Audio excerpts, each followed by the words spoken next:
Welcome to the annual CTS Research Conference. I'm Lori McGinnis, Director at CTS.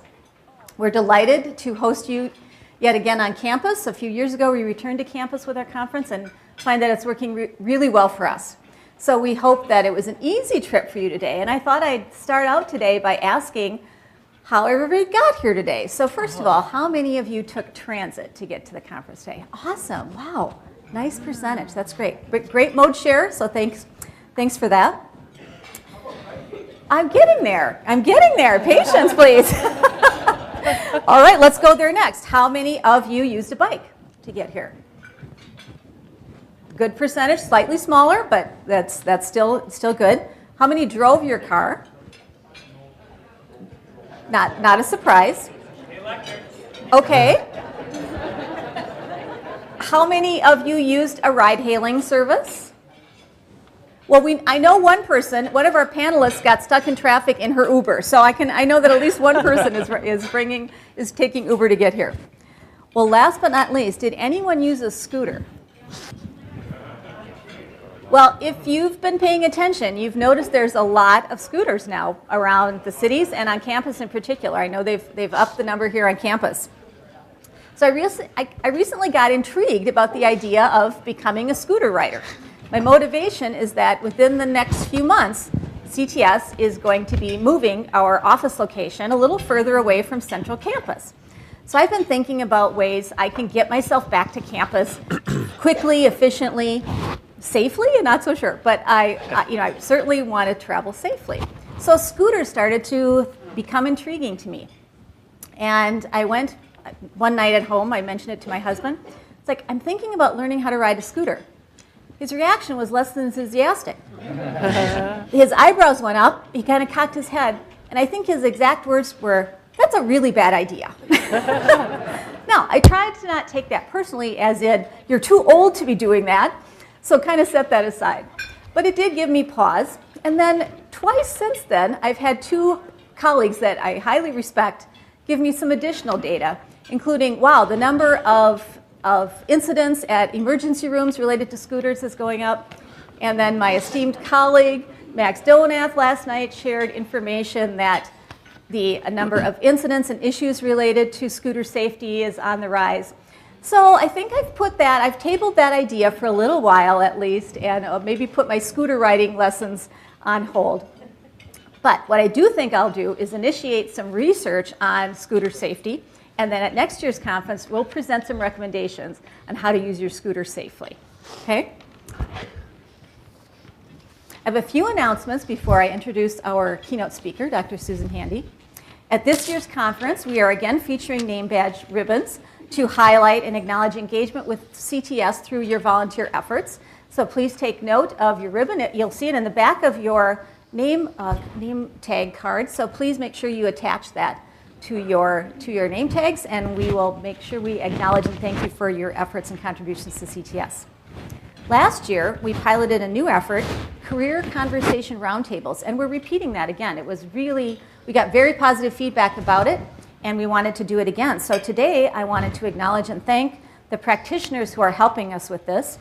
We have practitioners from MnDOT, Kimley Horn, the Shakopee Mdewakanton Sioux community, WSB and Associates, and Metro Transit, and nearly 20 undergraduates and graduate students who signed up to participate. So they'll have the opportunity to get some insight into what it's like to be a practitioner and think about their future careers. The conference is awarding up to 6.5 PDHs for those who are tracking and needing to do that. In addition, 13 AICP maintenance credits have been approved. So you can look at the complete list of approved sessions in your packets. Guidebook, the mobile app, has been created for the conference, where you can view the conference program and abstracts. You can engage in Twitter conversations, can keep track of your credits that you're looking for, etc. Instructions for how to download that app are in your final program. And if you have any questions, you can talk to the front desk. They'll be much more helpful than me. Do please join the Twitter conversation using the hashtag CTSRESCONF. The PowerPoint presentations from today's conference will be made available through the CTS website once approval is obtained from all the presenters. So watch for that within the coming week. And then finally, we warmly invite you to stay for the post-conference reception, which will start at 4:30, immediately following the final concurrent session. The reception will feature complimentary hors d'oeuvres and a cash bar. And I believe it's going to be right out here in the Pinnacle foyer. So that's located on this level near the Pathways room. We'll look for the group of people. There'll be a large group of people. So look for that. Well, it is my pleasure now to introduce and welcome Dr. Susan Handy. Susan is a professor in the Department of Environmental Science and Policy and the director of the National Center for Sustainable Transportation at the University of California, Davis.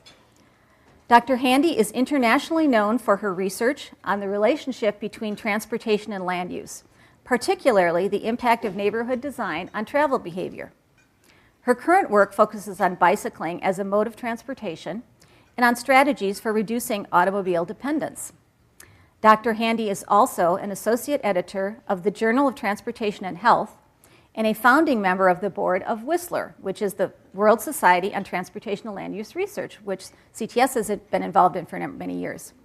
She also has a long-standing role in TRB and has held several positions with them, and is just, I think, is very fond of Minnesota. In fact, we will be seeing even more of her here in Minnesota as her younger daughter is now attending school at McAllister and enjoying it quite a bit, and Susan is enjoying visiting her. So we're glad that we can tap into Susan for other things when she's here visiting. So I hope you all noticed the title of her presentation. We wanted it to be provocative. The Future of Driving in the Land of Freeways. So we're going to hear from Susan now about what that means to the future of driving. Welcome, Susan.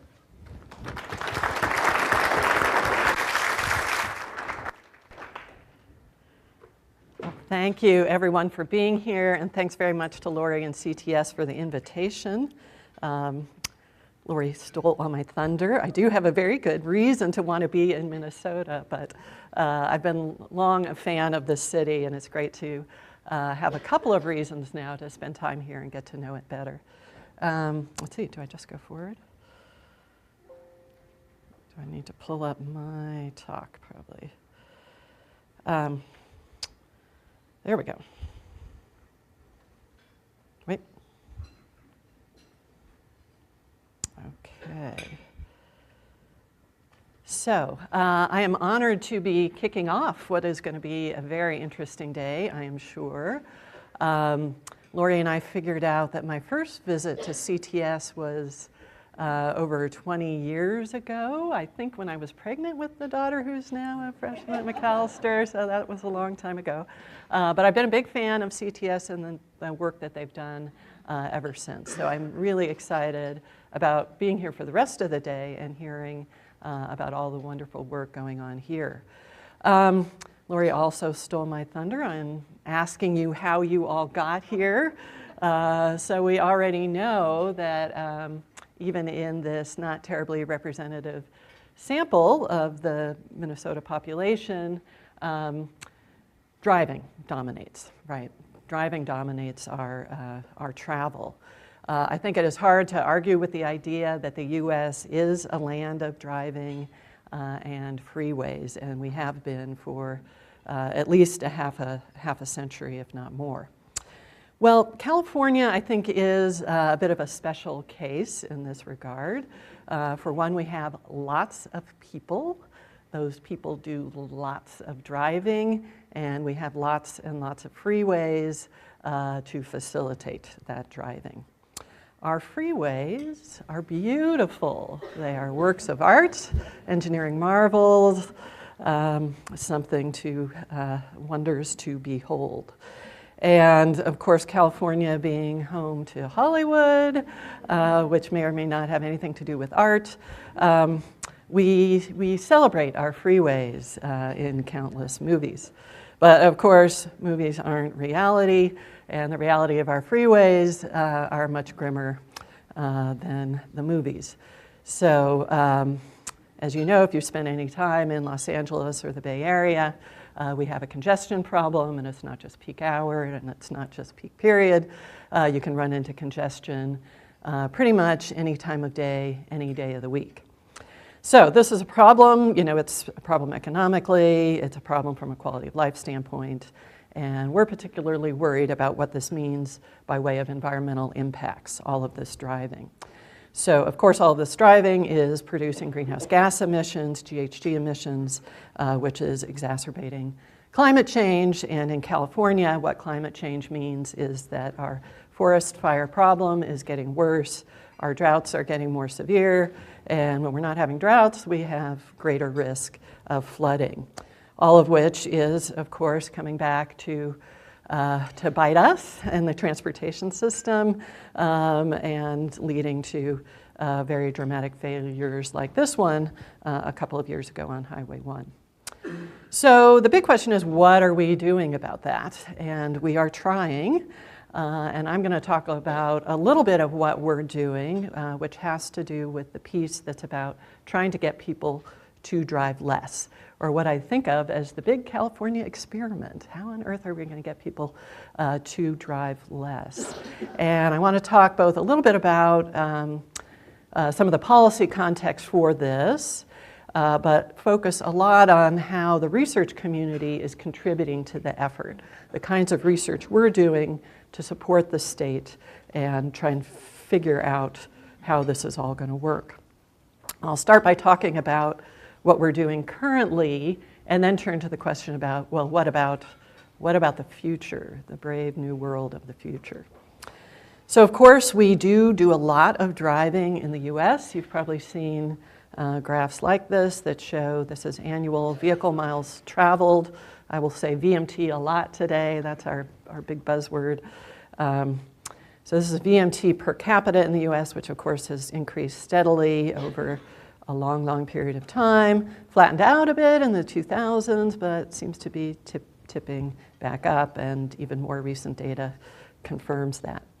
So California is no different. Hopefully the yellow line turned out. We actually drive a little bit less in California on average than in the US, I think because we have a relatively urbanized population. Oh, and do note that that x-axis does not start at 0, so we're not that much less than the US. We're just a little bit less than the US, but we're following that same sort of pattern. All right, so the policy that is driving our interest in reducing driving is AB 32, as we call it, Assembly Bill 32, which was passed in 2006 and signed by no less than our Governor Arnold Schwarzenegger back in 2006. So what that did was lead to the setting of targets for reducing greenhouse gas emissions in the state, and rather ambitious targets at that. The California Air Resources Board is the agency responsible for making this happen, and they've done a whole bunch of analysis to figure out how all of this will work. Back in 2008, when they looked at sources of greenhouse gas emissions, not surprisingly, transportation was the single largest source. So of course, a lot of the policy effort is focused there. And then when they put together the first set of strategies, they figured that technology could address a lot of our transportation problem. So moving towards electric vehicles and other alternative fuels, for example. They put in place a low carbon fuel standard, which my colleagues at UC Davis helped to develop. But their calculations showed that that wasn't going to be quite enough to take care of the problem. So there's also this little wedge down here, which at the time they called smart growth. And really what that meant is that we're going to have to get people to drive less, and we're going to focus on land use policies as a way to do that. That we're going to have to design our communities differently so that people can, in fact, actually drive less. So AB 32 led to SB 375, Senate Bill 375, which is now a decade old, that put in place targets for reducing greenhouse gas emissions from cars and light-duty trucks in our metropolitan areas that effectively meant a reduction in VMT. So each metropolitan region has a target for how much they have to reduce per capita VMT. And you can see the numbers there.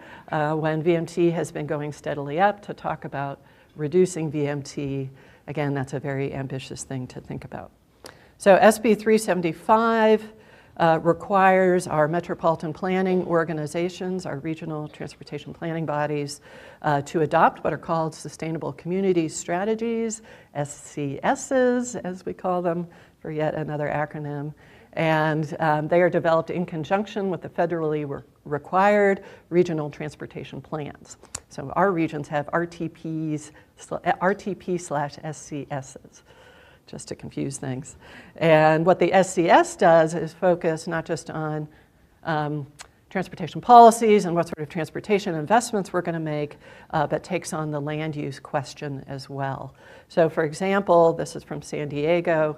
On the left, you see what the land use plan looked like before SB 375 came along and where development was projected to go. And then the newer version where you can see that it's a much more compact vision for the region, with the idea being that we're going to have to develop in this more compact way in order to get people to drive less. So that's the policy context. Where research comes in is with respect to this question, how do we know what will work?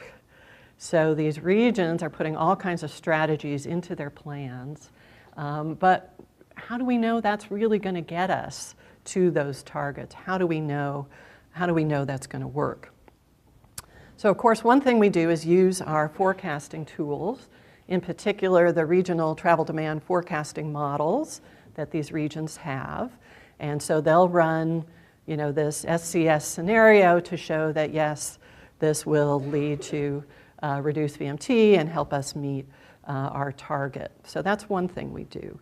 But those forecasting tools are obviously not perfect. They're only as good as all of the assumptions that are built into them, and we're becoming less and less certain that we've got the right assumptions in there, as I'll talk about in a little bit. But also, not all of the kinds of strategies that we're talking about as ways of reducing VMT can actually be represented in those models, right? They were really designed to help us make decisions about freeways and transit maybe, but not a lot of the other kinds of policies we're thinking about. So that's where this whole other branch of research becomes really important. Empirical research, where we go out and observe the world and try and understand the relationships from what we can observe. And that's where a lot of my own research falls. What this empirical research helps us do is estimate what we call policy effects. So how much difference is there between this kind of a place and that kind of a place? What sort of effect would a shift from one kind of place to another kind of place have on how much people are driving? These estimated policy effects are important because they can feed into our forecasting tools and make sure that we've got the right assumptions built into those, but they can also help to directly inform policy decisions. It gives us some sense of what would the magnitude of this policy versus that policy be. So that's a very important role for researchers. So we do a lot of that empirical sort of research, but one of the important contributions we've been making in the past decade as we've been going through this California experiment is simply to help the policymakers understand what the research says. There's lots and lots of research out there. How do you put all those results together? Which are the good studies? Which are the studies you shouldn't trust so much? What's most relevant to California? So one of the first things we did, this is with my colleague Marlon Bornett, who's now at USC, was simply synthesize all of the research out there on, in this case we looked at 23 different strategies that the regions were thinking about or employing as a way to reduce VMT. And so for each of those 23 strategies, we put the research together and kind of came out with a range of possible effect sizes for that strategy. So if you're interested, just Google SB 375 research and it will pop up, the first thing.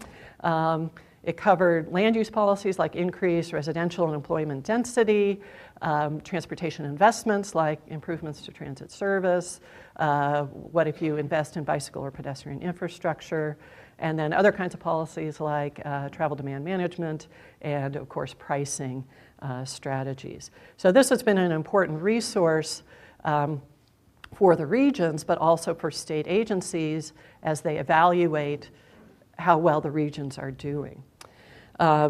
We've done other kinds of syntheses like this. We've got a big interest in what we call co-benefits in California. So if we reduce VMT, if we adopt these strategies that will reduce VMT, what other benefits do we get in terms of health benefits, economic benefits, and so on. So we've done a couple of pieces like that. And actually, I am supposed to right now be doing a synthesis of the syntheses to really boil this down to a level that is really going to, help the policymakers get this idea. So that's what I'm going to go back and do. Okay, so one is just understanding the research. Another way we've been contributing is with respect to the planning tools. So we've got these regional travel demand forecasting models, but what we need in California is a way to estimate the VMT effects of individual projects, both transportation investments, but also land development projects, because that's a part of our environmental review process. You have to look at the VMT effects. So we've been looking at the various tools that are out there and trying to understand how they work and critique them as to their usefulness for these purposes. We've got a similar project right now with the California Air Resources Board, who gives out a lot of money for projects that are supposed to reduce greenhouse gas emissions in various ways, including by reducing VMT. And they've got these methods that the people who are proposing these projects are supposed to use to estimate what the VMT reductions are going to be. So again, we've been critiquing their methods, trying to understand how they work, try and figure out how to put the best research into those methods and really make them do what they're supposed to be doing. One of the most important ways that research, I think, can help with this, and this is a lot harder, and it takes a good investment in research and considerable time to get this done. But what we really need to be doing are what I call before and after studies, also called evaluation studies. But anytime a community is doing something, adopting one of these strategies that is intended to reduce VMT, we need to be out there collecting the data before that happens, and then again after, to directly measure the impact of that strategy. And these are hard studies to do for various reasons we could talk about later if you're interested. So we don't see very many of them. But there are some good ones out there, and I always try and make this pitch that we need to be putting money into doing these kinds of studies much more than we are. So one of the really great ones is, again, led by my colleague Marlon Bournet, where they looked at the impact on VMT of the opening of a light rail line in LA, and found that there was indeed a reduction in driving for the households that live near this expo line. We've done a couple of little studies like this at Davis, and I had to throw this one in because it's about Target. Davis is a small city, and we had policies that restricted big box stores for a long, long time. And then finally we got our first big box store, and it was a Target. Never would have been a Walmart. We never would have approved that. But a Target, that was okay for Davis. And so we surveyed households before Target went in, and then again afterward, and quantified VMT associated with shopping, and found that in fact Target reduced VMT for Davis households because you no longer had to drive 10 miles to Woodland to buy your underwear, is how the story went. So, so now we know, you've got to collect this data to really know what the impacts are. Okay, so just kind of where we are at the moment, the research, I think, well, there's so many questions still to be answered, but what we can take out of the research at this point is that it's going to take all of these strategies, everything the regions are talking about doing, is going to be a part of it. We can't just rely on one approach and expect to reach our targets. It will take action at all levels of government. So we've got state policy pushing this, but they can't do it on their own. And the challenge for the state is to figure out how to motivate local governments to adopt the kind of policies they need to be adopting. So that itself is a research question. What's the most effective mechanism for the state to motivate local governments? And I think we also pretty well know that the benefits go far beyond just VMT and GHG emissions reductions. So that's really what's pushing all of this. But there are so many other potential benefits to our communities.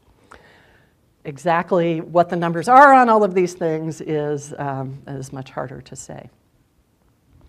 Okay, well now let's talk about the future, okay, where things get much more complicated. Where does it go from here? We don't really know. There's a lot of uncertainty around the effect of any one of these strategies, given the state of the research. There's also a lot of uncertainty about our ability to implement these strategies. Who knows, right? The past trends may or may not hold in the future. And of course, one of the big questions about the future are the various sorts of changes going on at the moment that may make things very different in the future than they've been in the past. And that may be why our current forecasting tools, which have done a pretty good job until now, may not be so great going forward.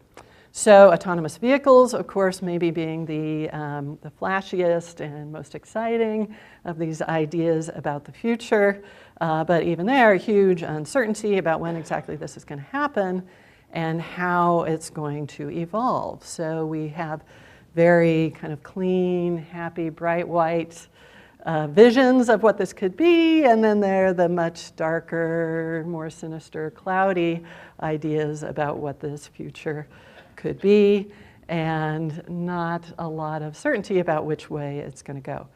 If you look back to the past, I think this is kind of a fun exercise, and what we used to predict about the future, it's pretty clear we weren't very good at that. So back in the 50s, lots of ideas about the near future for transportation, which we're only just now starting to get to. And it just always amazes me, like the future technology, but the very dated social, image in this picture. Anybody remember what was going to change everything about a decade and a half ago? The new technology. Segways, right? There was so much hype about what they were going to do, and of course, as they evolved, they're mostly a tourist attraction at this point, and a little bit of airport security and the like. Although I just read an article yesterday, I think, that said, maybe they're going to actually finally have their day, because they're not really that different than a scooter, right? So maybe they were just before their time.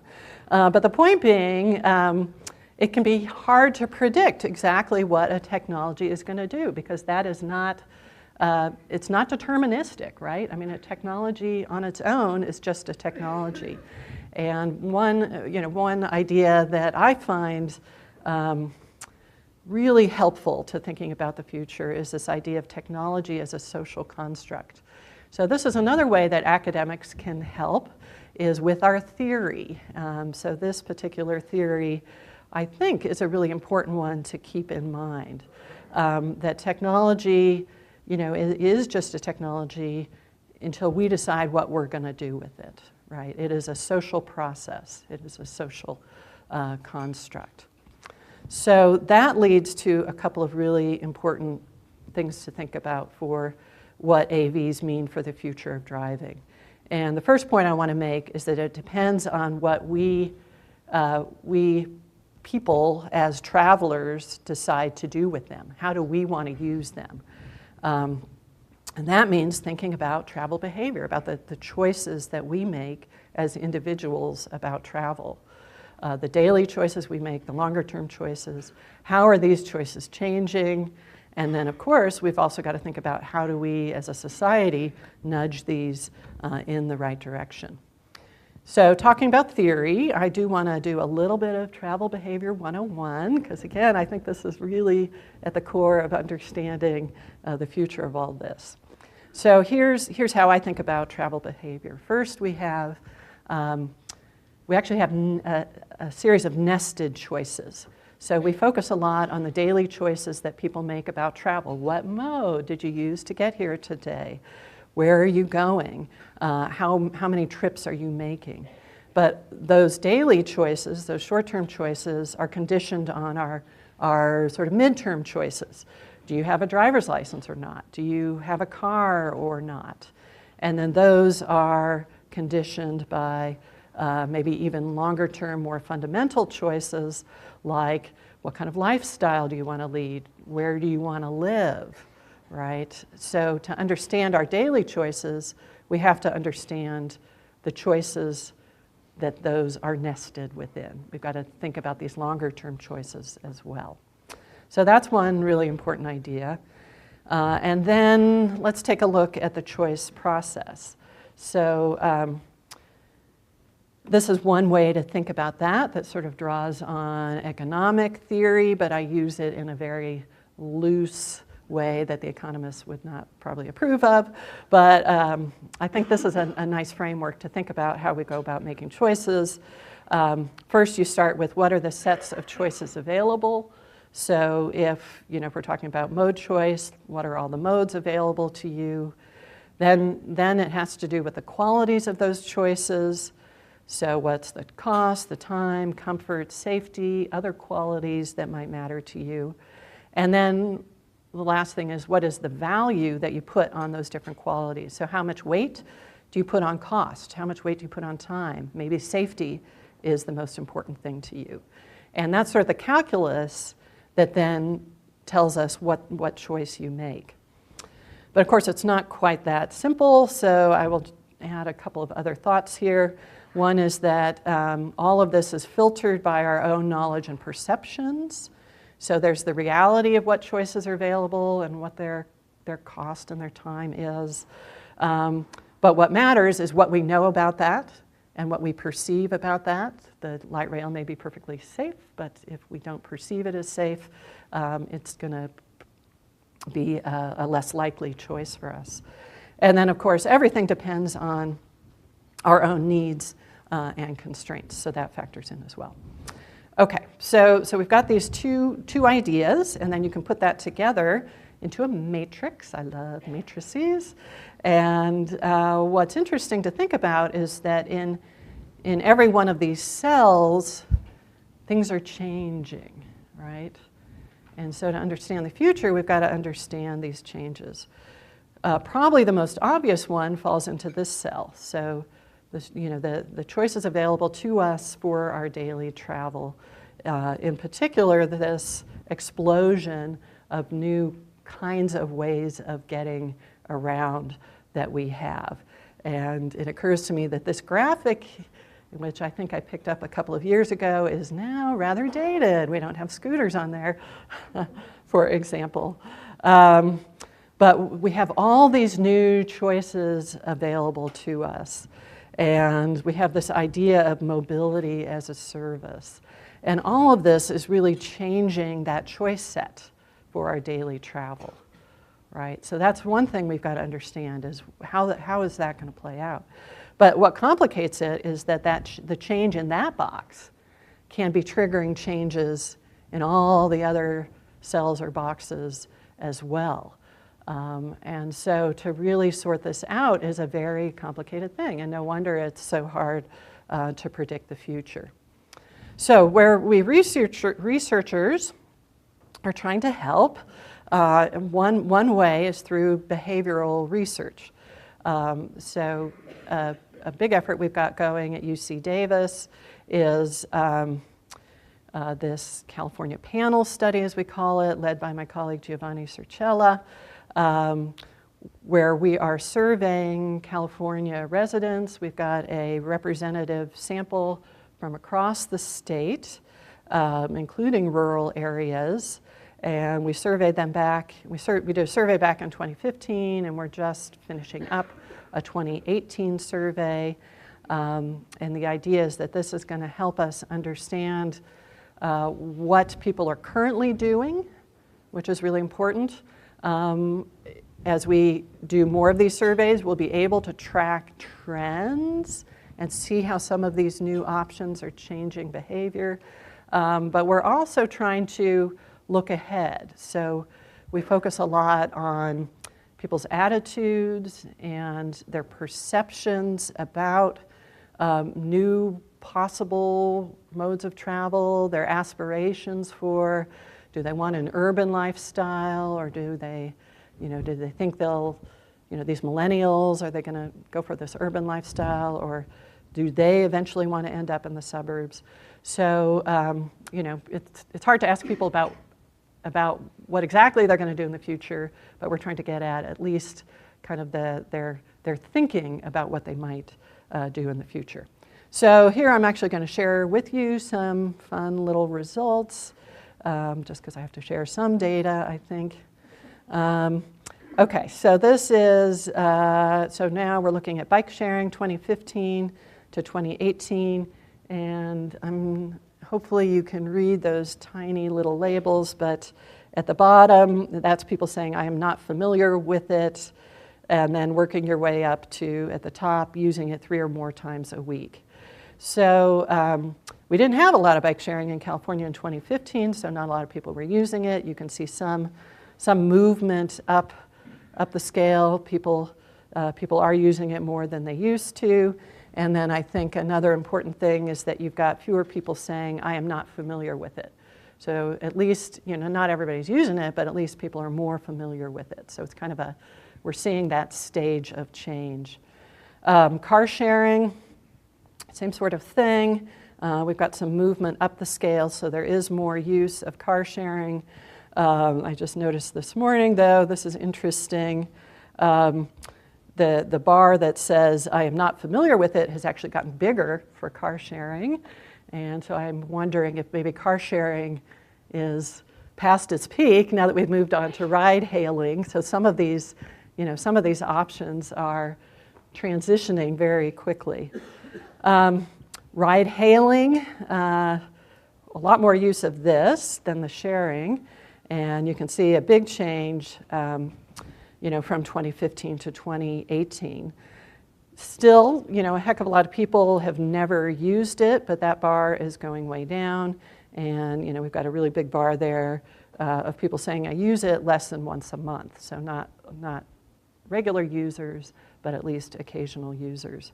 And almost nobody says, I am not familiar with it. And then in 2018, we added shared ride hailing. I'll come back to this at the end. We think this is really important. Are people actually going to share those ride-hailing vehicles? Will they use Uber Pool and Lyft Line, which is now called something else, I think? Somebody correct me. Where you pay a lower price, but you share the car with somebody else. So quite a bit of use of that. So that's going to be very interesting to track. Then, of course, things we can do with this data are look at differences by region, which in this case, for looking at the use of ride-hailing, we're not seeing real big differences by region for the metropolitan regions, and everywhere we're seeing more use of ride-hailing. And then we can also look at place type. So within the regions, we distinguish between urban, suburban, and rural. And not surprisingly, where you're seeing more ride-hailing is in the urban areas. So the blue is never used or no longer used. So in rural areas, there's a lot of non-use of ride-hailing. And even in urban areas, most people are not regularly using it. One of the questions we're really interested in is what is the impact of all that ride-hailing on VMT, of course. And one piece of that, the answer to that question is, what did that ride-hailing replace? And that's, again, a tricky thing to measure, but we do it by asking this question: what would you have done if ride-hailing was not available? So it's a hypothetical, and this is asked for the last ride-hailing trip that they took, so it's not totally hypothetical, but it gives us at least an indication of what might be substituting for what here. So I'll just put them all up here. You know, what's most striking is that most people say they would have driven if they hadn't taken ride-hailing, and that's especially true if you're talking about the longer trips. Okay, so that's just one kind of driving replacing another kind of driving. And the second most common thing people said was taxi. So that's not too surprising because ride-hailing is really just a different version of taxis. So one replacing the other, which isn't so great for the taxi industry. But at least in our data, what's encouraging is that there wasn't that much substitution of public transit. That's one of the worries, of course, that ride-hailing is substituting for transit. So we didn't see a huge amount of that. But I do want to point out that last category on the right, which is interesting too, where people said if they hadn't been able to ride-hail for that trip, they wouldn't have made the trip. In other words, ride-hailing is actually generating some new trips.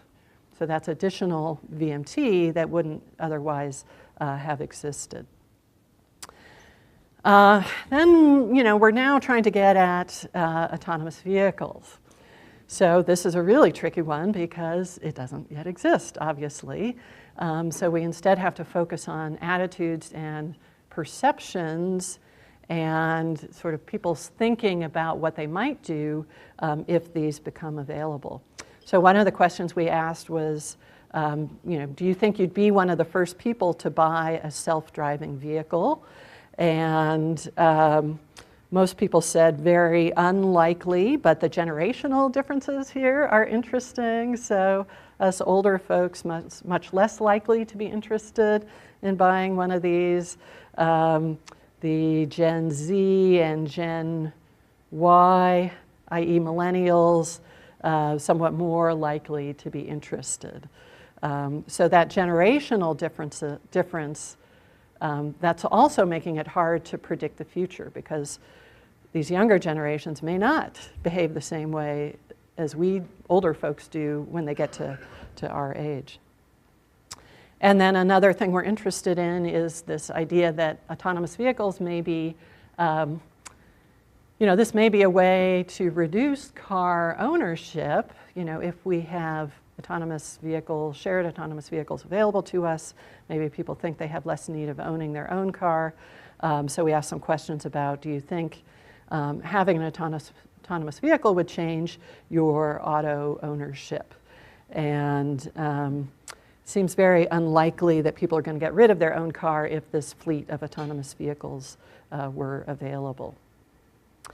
So yeah, who knows? But this is giving us some data on which we might be able to build some sort of forecast. But a whole nother way we're trying to study this is with an experimental study, which is kind of cool, and I don't know if anybody has heard about this. So Joan Walker at UC Berkeley started this, and now Giovanni is partnering with her on an expanded version of this study. How do you know what people are going to do when an autonomous vehicle is available to them, when we don't have autonomous vehicles available yet to give them? We simulate it. We give them a chauffeur. And that's what the study does. Although I'm trying to encourage them not to use the word chauffeur because I think, from a funding standpoint, it's not so great to say we're giving people chauffeurs. Public image. Anyway, so for a week, these households who are participating in the study get a driver who drives their car around for them on demand. And the idea is it's supposed to be like having an autonomous vehicle. So the results, this is just from Joan's pilot study. And you can see what happened was people drove a lot more. Now, this is an experiment. It's just for a week. People were really excited. There are all kinds of reasons why this may not exactly translate into what people will really do in the future. But again, it's another way to kind of understand what might happen. So that's another, I think, important research contribution. Okay, so that was all about my first point. It depends on what we as individuals decide to do by way of our travel. But of course, the second point is that it depends on what society decides to do about them. What sorts of policies are we going to put in place to nudge things one way or another? So let me go back to my travel behavior theory, and we can think about sort of what pieces of that decision-making calculus can policy influence. So most obviously, it can influence what choices are available and the qualities of those choices. And that's what we transportation planners do, right? So, whether we build a light rail system and extend it, and where we extend it to, do we build bike pedestrian bridges? Do we implement or allow bike sharing systems to come in? All of that is changing the choices available and the qualities of those choices. But don't forget, policy can also influence these other things, in particular our knowledge and perceptions about the choices available, and maybe even the value that we put on those things. And in fact, we do a lot of this as well through informational programs, educational campaigns, promotional efforts, all of this. But we're doing all of this because we think it can be changing people's knowledge, perceptions, and values. So this is an important area to be investing in as well. Research contributions, again, we need to be doing before and after studies of policies when they happen. We're in the middle of a before and after study of the new bike sharing system in the Sacramento region. We've got jump bikes, which have electric assist. And after having used your, the Nice Ride. I used Nice Ride yesterday, and I so wish it had been electric assist. You have a lot more hills here than we do in Davis, I will just say. I would have used it both directions had it been. Anyway, okay, so again, before and after studies, I can't pitch this enough. So important. As we do these things, we need to be collecting the data. Another research contribution is to help policymakers understand the policy possibilities. So I know there's some interest in what's happening in rural areas here. So this was a study by my colleague Caroline Rodier, where she worked with some of the agricultural counties south of Sacramento to look at the possibility of using a partnership with RideHailing services to provide transit in the more rural areas where it's very expensive for transit agencies to provide that service. I'm sure it's the same story here. We've been doing some of the kind of convening that Lori's done here at CTS. This is similar to what it sounds like you did in June, where we get academics together with policymakers and planners and advocates and brainstorm about, okay, what are all the different kinds of policies we need to be thinking about? What are the issues? What are the opportunities? And I'm, of course, very interested in what we're going to do about active transportation in this future. We can use those forecasting models, the travel demand forecasting models, to play around with some different future scenarios. This is other work by Caroline Rodier, where she used the model from the San Francisco Bay Area and put some different policies in place. And the only one that actually reduced VMT, not surprisingly, is one that put a lot of pricing into place. And we know that, we just can't talk about it. And then my colleague Lou Fulton led an effort that looked at this at a global scale, had a very nice report that came out of that, talked about the importance of, again, land use planning, how we design our communities as being a really important part of all of this, and concluded that really the only scenario that looks good from the standpoint of greenhouse gas emissions, climate change, sustainability, is one where we get people sharing those vehicles. that's how we get away from the doomsday future and onto the brighter future. So let me just wrap up by making a pitch for the work that we're doing at UC Davis around all of this. We call it the 3 Revolutions Future Mobility Initiative. Giovanni Cercella is heading that up. And really the goal is to think about what sort of policies do we need to put in place to push things from the nightmare version of the 3 revolutions, by which I mean sharing, electrification, and automation, to the 3 revolutions dream, because that's our choice. You know, we can choose to put the right policies in place. So we just had a workshop a week or so ago. I want to make a pitch for the one coming up in March, which is open to everyone. And again, it will convene academics, policymakers, private sector, car manufacturer types, everybody to get together to talk about this stuff. So then my very last point, AVs, these other technological innovations, all of this, it's both a threat and an opportunity for our communities. So we really need to decide what we're going to do about this. There is the dark, going driverless vision of the future, which maybe I'm being a little pessimistic, but I'm a little dark about this. Or just saying, there are other ways to go driverless. So, thank you very much. I look forward to the panel and discussions throughout the day.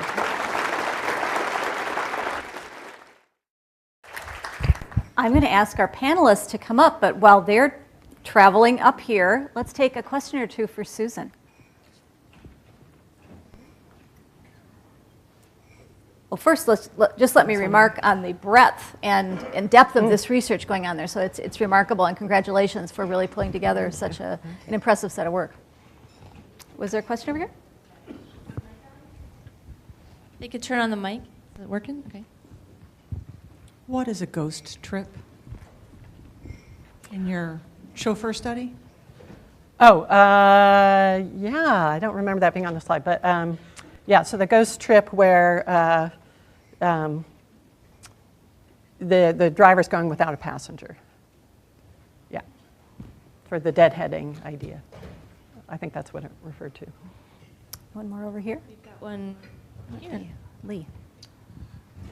Lee Munich, University of Minnesota, Hi, Humphrey Lee. School. I have a question about panel surveys. I know they're very expensive and they're hard to put together. How did you do that? How did you fund this panel survey? Yes. And say something else about the importance of them. Very, very important, but yes, expensive, hard to do. So funding came from our National Center for Sustainable Transportation, which is a part of the Federal University Transportation Centers program, and Caltrans. And now I believe we have another pot of state funding for transportation research that's also going into the next round of surveys. Yeah, so the first time around we used a commercial service that has a panel of survey takers, and found, there were some things that were problematic about that. So for the 2018 survey, they did that again, but also used a couple of other methods to recruit people.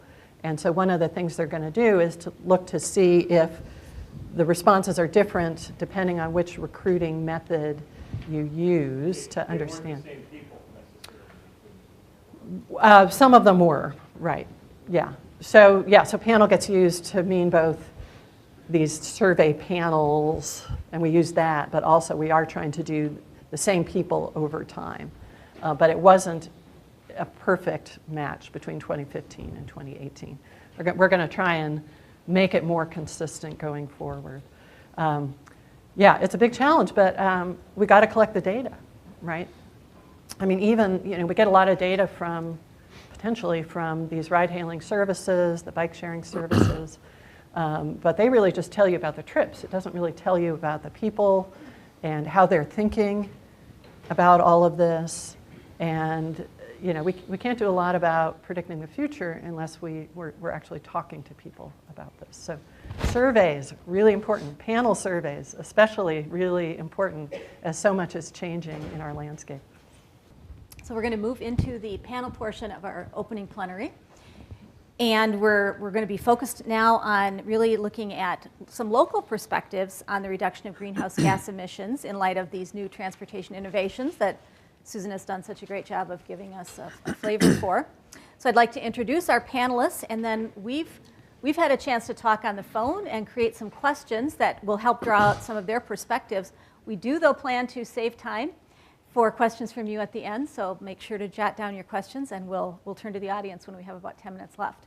So I'm going to scoot back just a little bit. First, let me introduce Frank. Great, Frank at the end there. Director of the State and Local Policy Program at the Humphrey School of Public Affairs. He manages research projects related to several different areas of transportation policy, including impacts of developments in information and communication technologies, planning alternative transportation options in both large and small communities, and the impacts of freight transportation. And next to Frank is Tim Sexton. Tim was recently appointed as the first Chief Sustainability Officer for MnDOT, just in September, and we're going to ask him to talk a little bit more about that. I'm looking forward to hearing. He provides executive leadership for sustainability programs to support agency operations, reduce greenhouse gas emissions, and help improve the resilience of the transportation system. Prior to this role, Tim directed environmental programs and the Office of Transit and Active Transportation with MnDOT. And Jim Merkel, sitting next to Tim. Jim is an environmental attorney until his retirement just a month ago. He worked for the Minnesota Center for Environmental Advocacy and directed the center's land use and transportation program. He has worked on many issues that play out at the nexus between land use and transportation, and is particularly interested in the equities of transportation. He also did a stint on the CTS Executive Committee, and we love tapping into our Executive Committee members for help on these kind of activities. And next to Jim is Kirsty Munson.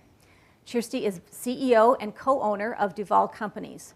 Duval creates development, design, and policy solutions for public, private, and nonprofit entities that enhance the built environment. Prior to joining Duval, Kirsty served as Minneapolis Planning Director from 2013 to 2016. She brings an implementation-based perspective to projects with both public and private interests where design matters.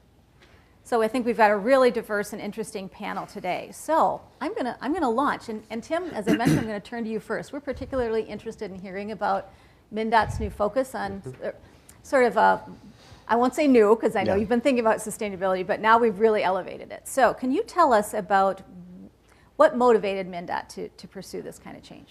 Sure. Oh, that is on. So, well, thanks for this opportunity. Let me just start with this role, this Chief Sustainability Officer role, is really focused in three main areas. One is looking internally and trying to increase the sustainability of our own operations. And so this is really diverse, and this includes things from increasing native plantings on the roadside to reducing fuel use by our fleet. So that's the internal focus. The second is sort of the transportation sector and looking at greenhouse gas emissions more broadly, both from what MnDOT controls, which is like 10% of the roadways in Minnesota, but trying to use our sort of leadership position to leverage that more broadly into other sectors of transportation. So just trying to lead in all areas of transportation, reducing greenhouse gases. And then the third is, like you mentioned in the intro or the bio, resilience and understanding ways that we can help increase the resilience of our transportation system to increased or projected increases in extreme weather and the risks that that poses. So in terms of the timing, you know, MnDOT, about 2 years ago, we created a leadership group called the Sustainable Transportation Steering Committee that has leaders from across the organization that really tries to guide sustainability work within the agency. We created a sustainability report that set some targets for the agency, for the sector, and did some new things like looked at our state highway construction program, and I think we're the first state DOT in the country to set targets around reducing greenhouse gas emissions from our construction projects.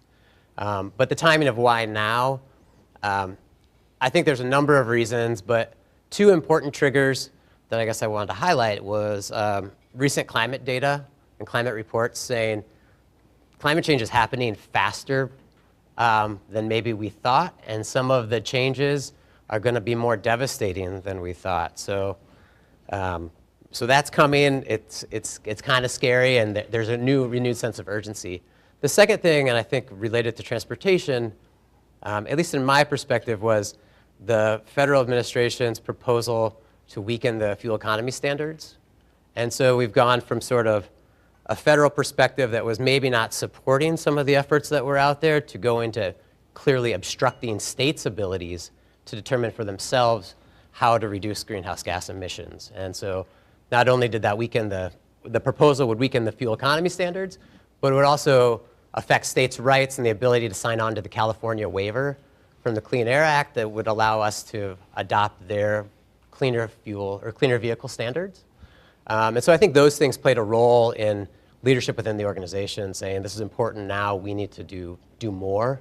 And I think this is a reflection of what that more could look like. Thank you.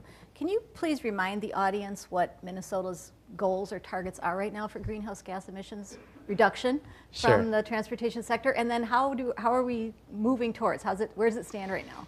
Yeah, so the 2007 legislation of the Next Generation Energy Act established some economy-wide greenhouse gas emission targets. Based on a 2005 baseline, the targets were 15% reduction by 2015, a 30% reduction by 2025, and an 80% reduction by 2050. The statute is kind of vague, I will say, though, in terms of how those targets are applied throughout the economy. Up until a couple of years ago, transportation wasn't really called out specifically. And so in 2016, both in the statewide multimodal transportation plan and in our sustainability report, we decided as an agency to adopt those targets and apply them to the transportation sector. And concurrently, we did the same for our agency operations, so things like our fuel consumption and our building energy consumption, along with the state highway construction program that I mentioned. And so your second part is in terms of what's MnDOT doing. I guess the initial focus of the last couple of years was really internally to understand what can we do within our own operations. And it's been really great to have this steering committee set up because we've been able to leverage internal expertise and energy around this and sort of give the people the ability and the authority to work on some of these things. And just the one example, a recent example I think is pretty telling, looking at building energy consumption. We talked to one of our energy engineers who was looking at temperature set points. And by tweaking our temperatures just a little bit, 1 to 2 degrees on either side of hot or cool, we're estimating to save about $500,000 a year. And that also comes with emissions reductions. At the sector level, we're talking right now about doing some engagement next year with the public and with stakeholders to talk about what are some of those levers we can pull within the state, given sort of the current state of affairs legislatively and what's within the agency's ability to make change, but then also understanding what are some of those policy levers that, based on stakeholder feedback, we might want to recommend either for the legislature or for our next governor. Very good. Well, let's really turn our focus a bit to electrification. So in the things that Susan covered, we didn't get to that point quite a bit. So I think that'll make a nice complement to what we heard from Susan. And for the next question, I'm going to go to Jim. So Jim, what are the challenges and barriers around scaling up electrification to make it a viable alternative? Well, if we went directly into electrified vehicles right now, we would crash the grid. But we're going to have a nice long ramp up. And so we have the opportunity to actually fix and actually smarten up the grid as we go along. So an electric vehicle charging at home, probably in that charge will take as much electricity as running that home's refrigerator for 6 weeks. If every house on a block got an electric vehicle and charged every night, you double the load of that block. So it's going to be a big deal. But as I say, we do have kind of a ramp up. The effect on the grid really won't be noticed until we get to about 15% penetration on the fleet for electric vehicles. So that is estimated out at 2030, 2035. The question becomes, what kind of revolutions are we going to have? And if we have the first revolution of electrification, the second of autonomous vehicles, but we don't hit the shared revolution, it could still be very bad for the grid itself. I think one of the things that will help in the near and midterm is looking at changing some of the pricing for electricity, so that if when you're charging, you're doing it at night when demand is low. This allows for flattening off the peaks, leveling off the valleys for the grid, and as it begins to integrate, you can actually use the batteries of the cars as a huge storage pool for the grid as well. But again, it really depends on whether or not we hit that third revolution. Mm-hmm.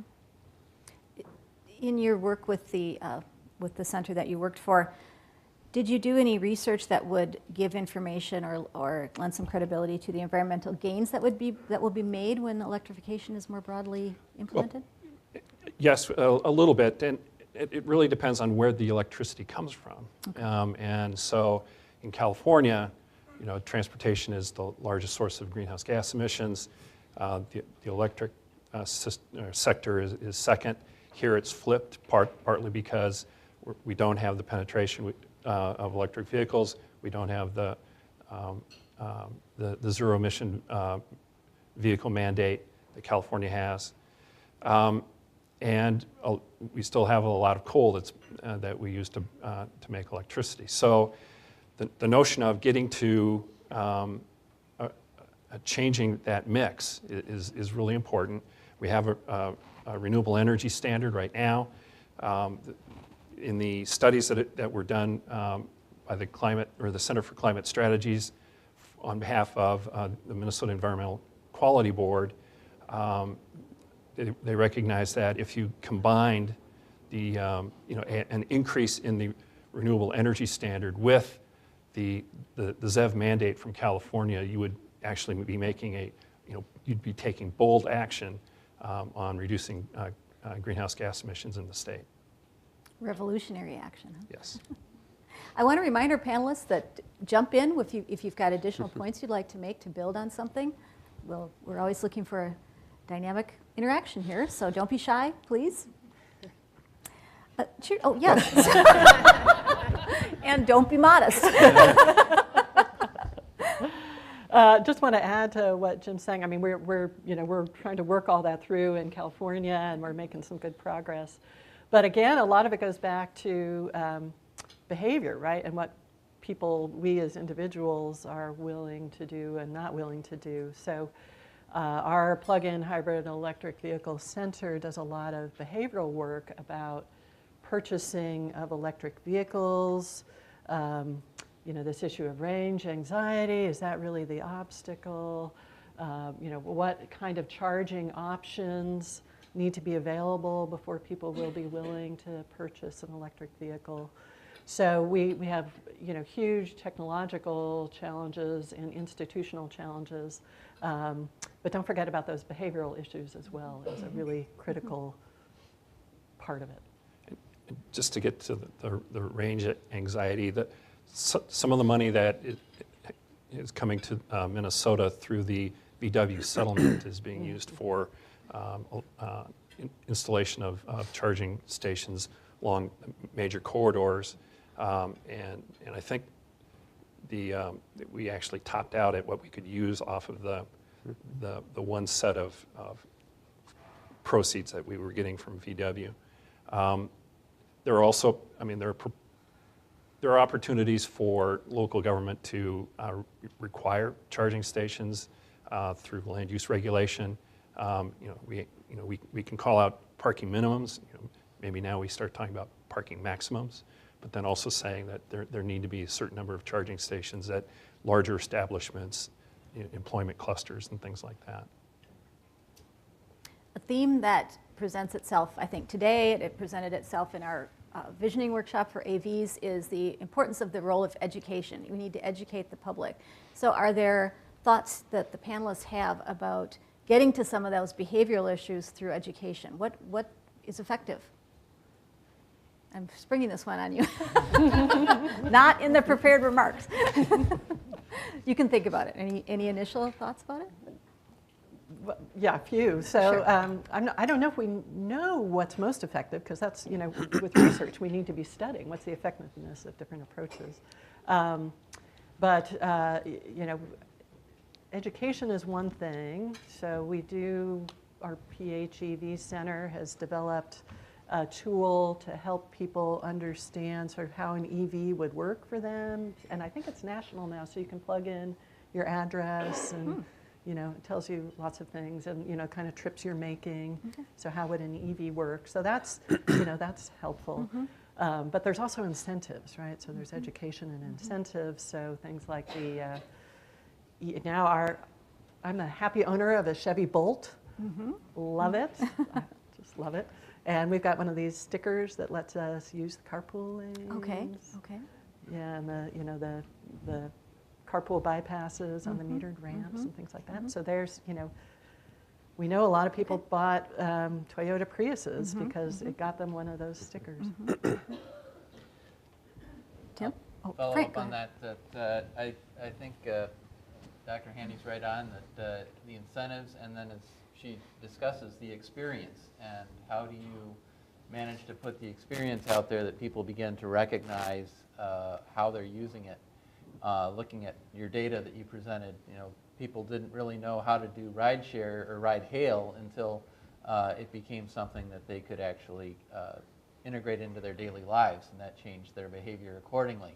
How do you then work your incentives as the policy-making body to help those ride-hailing companies maybe share the rides more often? Are there tax breaks you could give them so that they really push their shared services more than a single service, and otherwise help people understand there are ways to be able to get where they need to go with the same convenience and possibly less cost than if they actually have their dream life of a chauffeur for a week.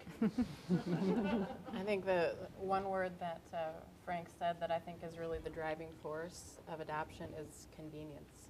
If it is convenient, if you have an app and you can call a ride, if there is an EV charger easily accessible in public places and in your building or your house, people will adopt. We're a convenience culture.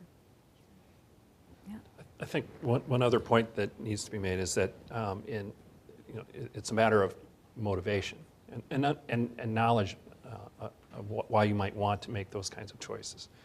To mention the goals for reducing greenhouse gas emissions from the Next Generation Energy Act, but what isn't, and in this room, a lot of us understand that we blew past the easiest of those goals in 2015. And we're in a planning process right now in the metro region, and some of the studies that were done by EQB as well that show that we can already tell without any additional policy action that we're going to miss the 2025 goals as well. So given that we can see climate changing things on the ground in Minnesota, that we have, like in 2012, we had a number of counties that had both disaster declarations for being drought-stricken as well as having 500-year floods. And the way that the northern forests are changing, we all know that it's happening on the ground right now, but in the public in general, there's still this notion that, well, the experts aren't certain. Who knows what's going to happen? And that's 20 years off. It's not 20 years off. The best time to plant a tree is 20 years ago. The next best time is right now, and that's the point we're at with greenhouse gas emissions. So there's a regulatory component to this as well. So I'd like to turn to you next. And what are the new technologies and energy issues? How are they going to impact utility and regulatory bodies? So this is, I think, the forefront, of the battle is how do we accommodate these new technologies in our regulatory environments and among utilities. And I'm coming to this question from the point of view of, once having been a public official in a municipal government, attempting to do, district energy, district stormwater, at that time in Prospect North, which is now Towerside. And now, currently working with Rice Creek Commons and on the private side, attempting the same thing. And I think that the takeaways there are our regulatory environment has a very difficult time with the scale of district energy and district stormwater. Both have a logic that aren't really in keeping with either parcel or kind of centralized systemic service like transportation or infrastructure. And so, and additionally to that, so this kind of scale of district, I think is nowhere in the regulatory environment. And that was a very difficult thing to talk about and push for policy within the city when I was there. The fully built out cities have a hard time adopting these kinds of new technologies. And then I think the third thing is just the evolving relationship between public and private. Public bodies have traditionally been very comfortable doing things with public methods and public funds. And we're moving into a time with the sharing economy where right-of-ways are becoming kind of negotiated territory, where financing is getting a lot more creative and complicated. And so these are things that are kind of difficult to absorb by public bodies and regulatory bodies. I think we're seeing a ton of interest and a ton of engagement at every level of government. And now with MnDOT and Excel collaborating on the Governor's Advisory Task Force for CAV, you see that conversation happening. You see innovative ideas coming, for instance, from Excel, now kind of moving into exploring advanced energy communities here in Minnesota. They've done that previously in Colorado.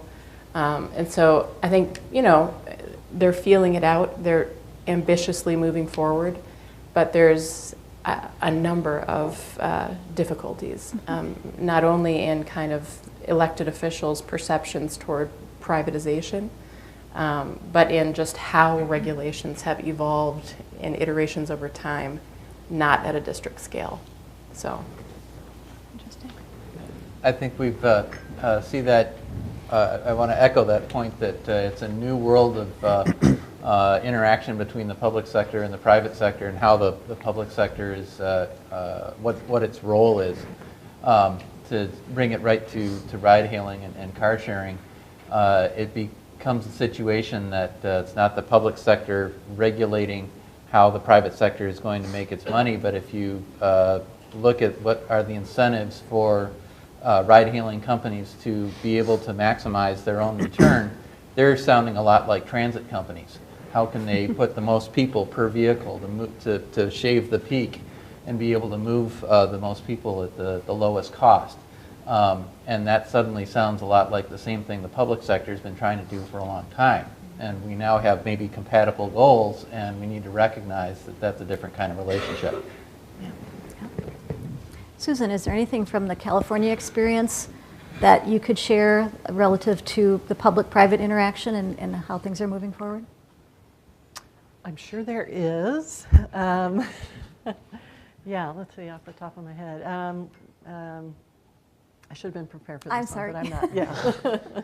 Well, we'll circle back. Okay. So from here, let's transition into the bit of the financial side of what these kind of changes are going to mean. And Frank, I'd like to turn to you. So we're hearing so much now about the package of shared, autonomous, and electric, and that being forecast by many as the mobility paradigm of the future. How does this bundle affect the way that the transportation network is financed and paid for? Right. That follows kind of from what I was just saying. I want to point out that indeed when we're talking about sharing, It's a much different world than what we saw in terms of respondents to what we saw in the presentation, where people were asked, do you think you would be one of the first to buy an autonomous vehicle? Well, indeed, those cost a whole lot of money, a lot more than just going and buying your typical conventional vehicle. So that price incentive already exists to make you think about sharing, because then you're just paying for the ride. And this is something that is not just cooked up by those of us in the room thinking about how things could be done differently, but we see it in that we're paying for the ride on a scooter, we're paying for the ride on a bicycle, we're doing this right now, we're paying for the ride with an Uber or a Lyft. Those all change the nature of the transaction right now, where we currently pay for the infrastructure in a number of ways that are not necessarily related, other than maybe the motor fuel tax, to the way we are actually making each trip. We're now making a payment for each trip. And so when we come to financing, we should think about how the public sector can be able to obtain revenues for effectively paying for the infrastructure these providers use. And let's think about then the motor fuel tax, again, is a very efficient way to collect those funds because it's collected at the wholesale level. Previously, when we thought about how do you get people to pay a tax or a fee for a trip, you're thinking about trying to get that money out of each individual directly into the government coffers. Instead, we have these ride-sharing, bike-sharing, et cetera, those companies that can collect that fee themselves, a very, very small percentage of what they're already charging. The user would hardly notice, but it becomes a more efficient way to be able to collect that fee and still bring it back into the state at a much smaller number of payers. Any thoughts or questions or reactions to that? So somewhat related, I guess. When you talk about electrification, one of the concerns that often comes up is the lack of the fuel tax revenue. And we have an economist at MnDOT that did some really cool work around that, and looking at the fact that in Minnesota we have a $75 registration fee for electric vehicles. It's an additional fee to sort of offset that fuel tax revenue that would be lost. And given the fact that EVs tend to be more expensive, and in most cases, people who are deciding whether or not to buy an EV, it's not typically between a Chevy Bolt and a Ford F-150.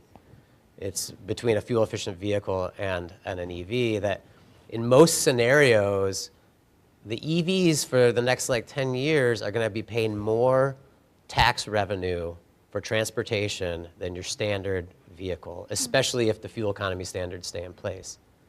And so getting that message out there, I think, is also going to be important, and further understanding that and refining that analysis, I think is going to be really important, because in some circles, at least, that's thrown up as sort of we need to be careful about EVs. And I don't know that that's necessarily the case. Interesting. And to follow on that, again, it's we saw some examples of how going to a shared service is increasing VMT. The current way that we would pay revenue for an electric vehicle is just a flat rate. That's the same incentive that we face right now by asking people to buy their own vehicle. You're going to maximize what you've paid by using it as much as you can. If we can shift this to getting that fee paid through a trip-based fee instead of a flat rate, you're going to give much greater incentive for people to travel more efficiently without getting to this dark future of vehicles just really jamming up our roads. Mm-hmm. Great. I wonder, I'm just spitballing, but I do think this is just such a major issue, and it's surprising that there isn't a little bit more passion and idea generation around this issue of the revenue side for the public, and we have to solve for it. And I would say not only in terms of kind of that ongoing operations, but capital. Everybody knows we are behind the 8 ball, in terms of being able to build and maintain our infrastructure.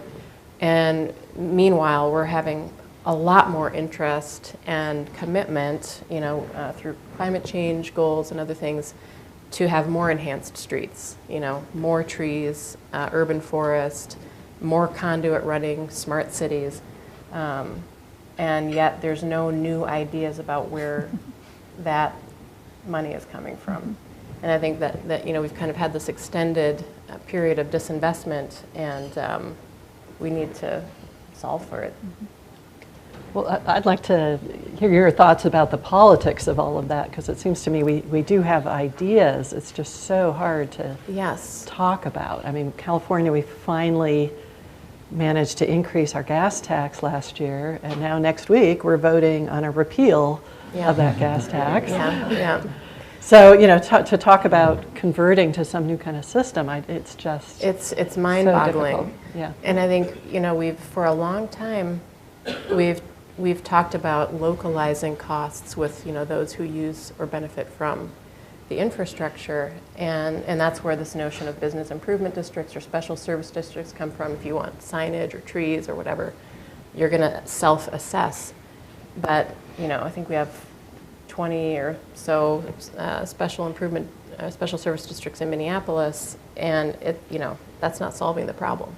So I this is probably another education and behavior and kind of cultural issue, because we're seeing it in almost all public goods. Same thing with education. So I guess one final comment on the finance side too that I think is important, and it's much bigger than this panel today, but what we're failing to still price is the externalities associated with burning fossil fuels. And so if we had a carbon tax of some sort, it could account for a lot of these funding gaps that currently exist.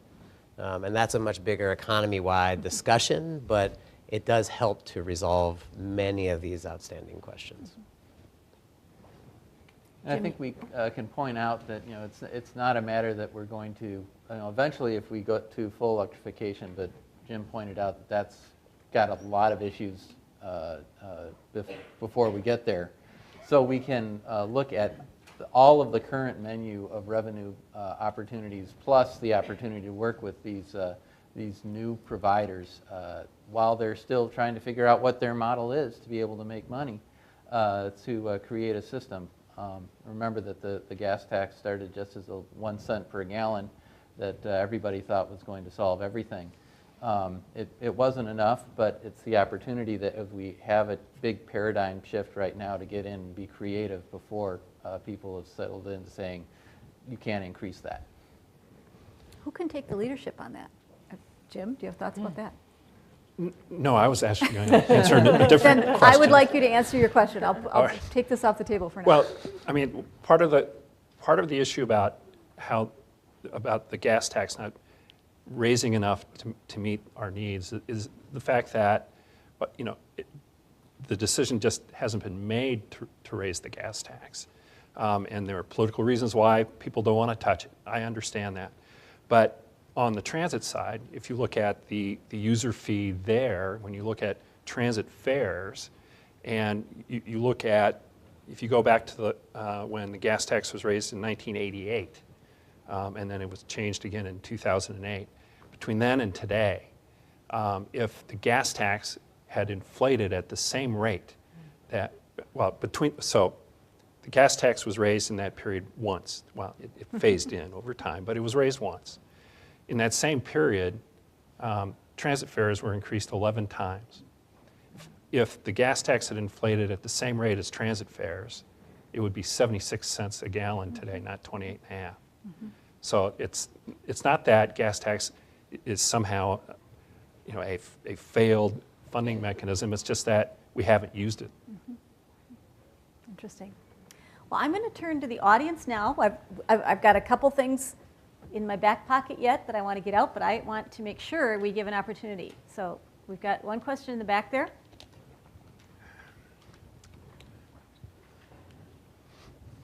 Hello, I'm Sean with the Alliance for Sustainability, and one of the questions I had for the panel is finding local support for adding density in areas that can make all these things work better. That was my last topic. There's a lot of controversy about the Minneapolis Comprehensive Plan and can raising density also increase the amount of affordable housing? And how do you deal with gentrification pressures as you're adding transit? So also trying to find advocates that believe in climate change solutions that could actually advocate for density too. I don't know if you, Jim, or anybody else has ideas on how to move the more favorable towards smart growth support. Jim. Oh, you're all looking at me. He said your name. When the Center for Climate Strategies has cranked out climate action plans for various states, including Minnesota, land use and transportation ends up usually being the second most important place where you can go to get greenhouse gas reductions. And at least in most states, the first, second, or third best source of those reductions comes from the suite of smart growth strategies that have been identified around and are out there and you can run with. You know, density is one way of looking at it. You know, if you just have if you have more compact, mixed-use forms of development, you end up reducing the number of trips that need to be taken, the number and the length of the trips that are taken, and including those by car. And the research shows that all over the place. How you get to that, how you can talk to, I don't know, the City Council of Minneapolis about that, or the City Council of Woodbury about how to do that is an interesting question. The Metropolitan Council in this round of, we're going through another round of comprehensive planning for all the communities in the 7-county metro area. The council, the Metropolitan Council, to its credit, identified climate as a significant issue that adversely affects the orderly and economical development of the region. Those are the magic statutory words for the authority of the council to act. And rather than requiring a climate action plan at the regional level, the council sort of pulled its punch and decided, we'll just apply climate as a lens on all of the rest of our work.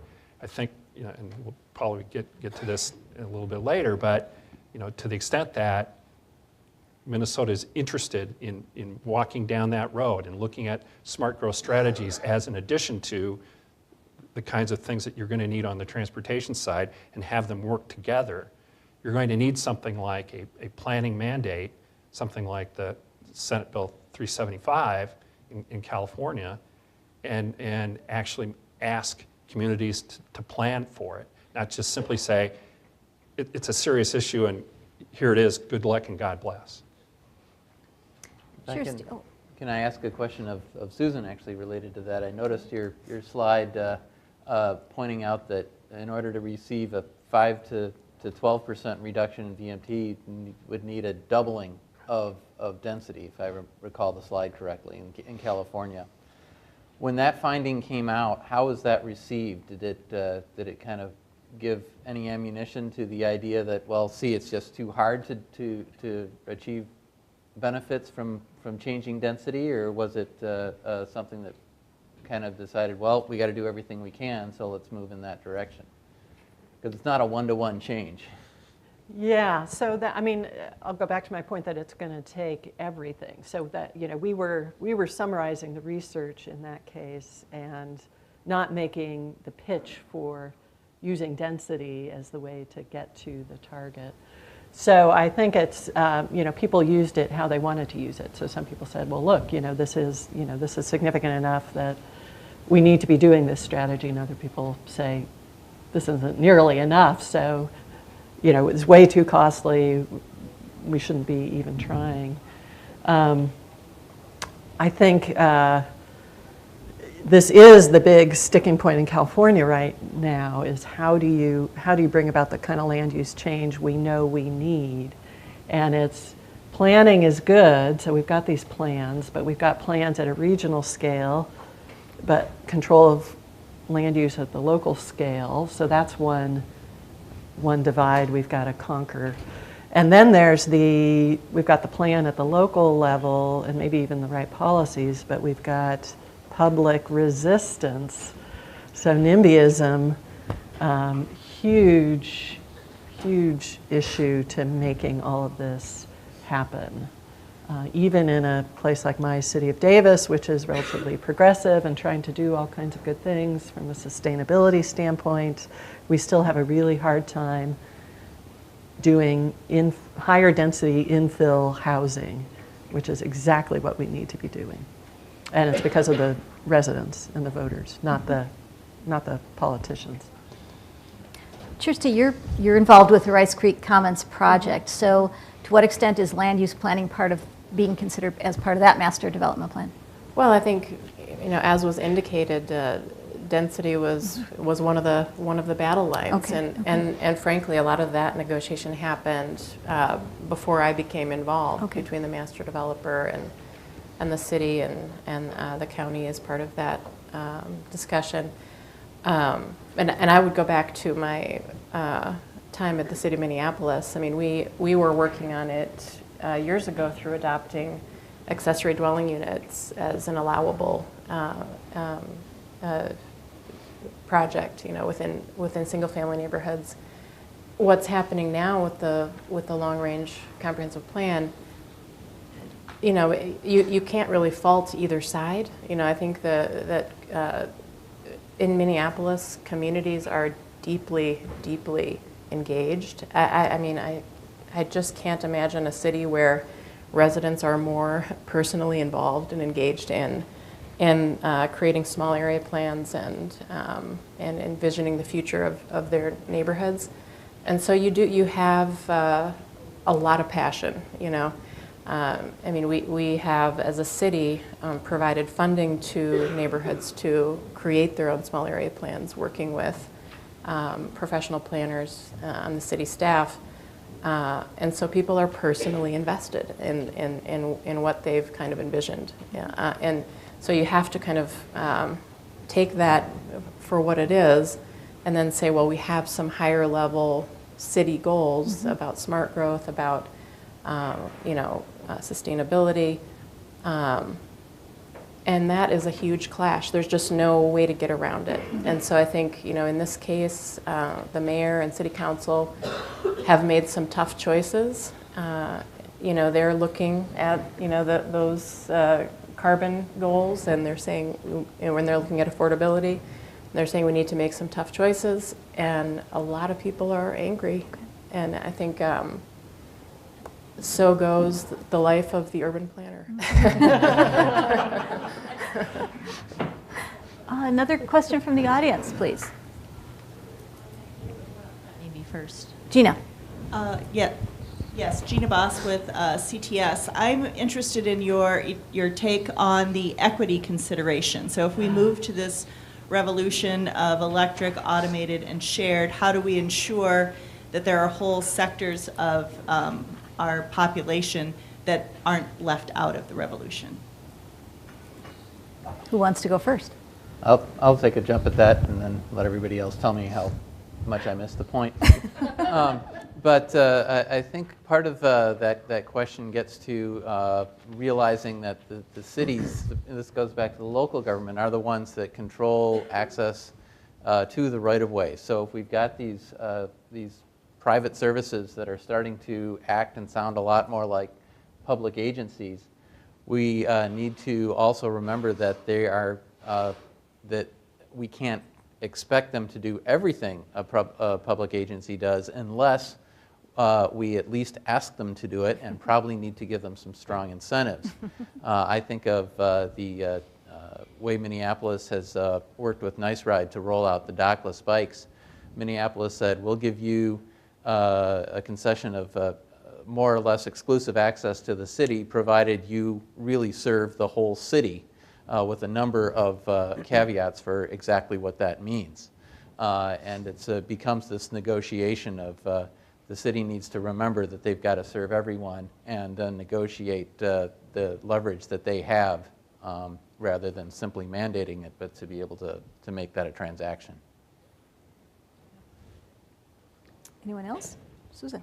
Yeah, this is a huge concern, and lots of thought going into it. I think bike share is kind of a nice example of how it, we can deal with it. So there was a lot of concern with the early bike share systems about, not everybody really had access to that, and so that has changed a lot. So with the Sacramento system, there's subsidized memberships for people who qualify for certain kinds of services.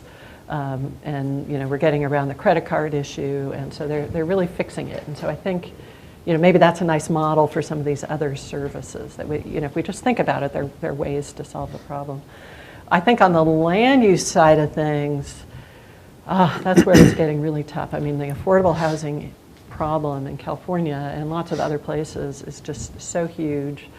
But then there's, along with that, efforts to try and solve that. They're concerned about gentrification, right? So if we make improvements, if we do infill development, isn't that just pushing out, the existing residents? And we haven't figured it out. That's where the big battle is now. And it's focused a lot on housing, but it's really a transportation problem too. I would say that this equity is the issue of the day, and we've just seen such a disparity between those who have and those who have not. And I think this is part of the struggle of government, whose job it is to kind of take care of everyone. When you're looking at mobility as a service and private provision. And is everybody going to be able to have the app, and is everybody going to be able to afford the ride, with peak pricing and these sorts of things. And meanwhile, that's kind of culling ridership from our Metro Transit and other things. And so I think therein lies the opportunity for some creative solutions, because you absolutely must provide certain public goods. I think transportation and schools and housing.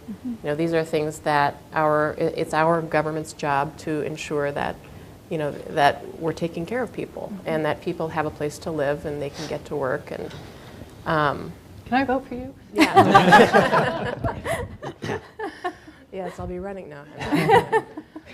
I will never run for office. but I do have a civic heart, and my heart is it's about, we need to have a sense of responsibility for our fellow citizen, and so I think that cannot be lost in the shuffle. Thank you. Just a quick addition from the MnDOT perspective. I would say our sustainability efforts so far have not done a very good job of incorporating equity, and that's going to be an effort moving forward. But as an agency, we're trying to begin to address this issue, and there's a study right now looking at geographic, income, racial equity as it relates to transportation, and I think Katie Caskey, I believe, is leading that. And so that's good work that will be coming out. Otherwise, we have been trying to, though, figure out how, I think the clean energy economy is an area that we can really help to not close those racial disparity gaps, but help to at least address equity. And there's an opportunity to really promote equity from the agency, like use our lever as an agency, funding these things like solar, for example, to promote equity and encourage the creation of new clean energy jobs in places like North Minneapolis. And just one example of that, we recently contracted with a group to do a community solar garden over one of our parking ramps in downtown Minneapolis. And we selected a contractor largely because of their focus on targeting subscribers from low-income communities. And that was the reason that we went with them as a pilot project.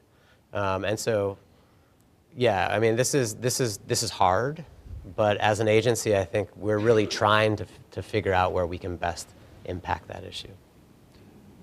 Jim. I think one of the points to be made, though, is that in this region we have a number of areas of concentrated poverty that are more than 50% people of color. This is work done by the Met Council. And and those places have been growing and their problems deepening over time. The argument between let's just go in and do economic revitalization and the concern of the neighborhoods themselves about gentrification those are very difficult issues.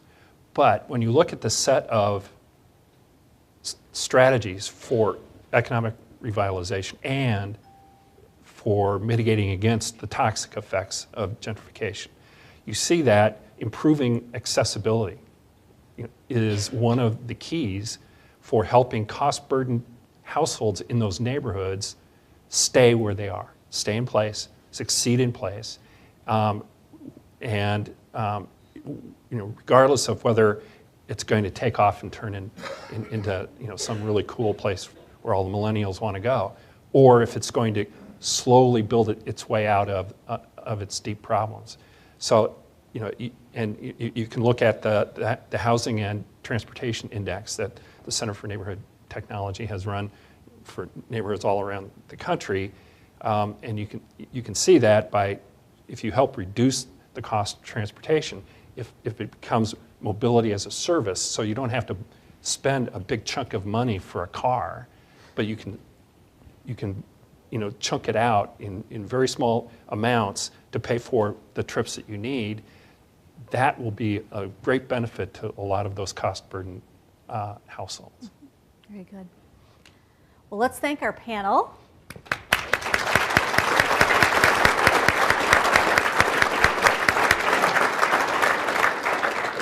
Clearly, this conversation was very far-reaching, so we didn't go very deep in any topic, but you just got a true sense of the complexity that's we're facing currently and will perhaps only get more challenging in the near future.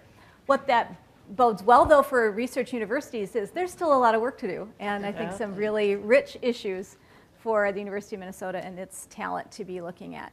So thank you very much to the panelists. I appreciate your time and all your expertise with us here today. So enjoy the break, and concurrent sessions will start at 10:30. See you back here for lunch.